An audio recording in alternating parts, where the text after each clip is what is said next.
దేవరకు NTR good bye చెప్తున్నారా? అదేంటలా అంటున్నారు? ముందు రిలీజ్ చేయాల్సిన సినిమా అదే కదా, అలాంటప్పుడు బై బై ఎలా చెప్తారు అనుకుంటున్నారు కదా. ఎందుకంటే అక్కడ ఎన్టీఆర్ ను నమ్ముకొని మరో దర్శకుడు వెయిట్ చేస్తున్నాడు కాబట్టి. మరింతకీ తారక్ ప్లానింగ్ ఎలా ఉండబోతోంది?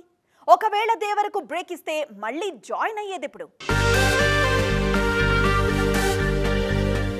దేవర షూటింగ్ ఆలస్యం కావడంతో ఎన్టీఆర్ ప్లానింగ్ అంతా డిస్టర్బ్ అవుతోంది. ముందనుకున్న దాని ప్రకారమైతే ఈ పాటికే షూటింగ్ పూర్తవ్వాలి. ఏప్రిల్ 5న సినిమా విడుదల చేయాలి. కానీ అన్నీ మారిపోయాయి. అక్టోబర్ 10కి వాయిదా పడ్డంతో వార్ 2ను కూడా సీన్లోకి తీసుకొస్తున్నారు జూనియర్ ఎన్టీఆర్. దేవర షూటింగ్ ప్రస్తుతానికి నాన్ స్టాప్ గా జరుగుతోంది.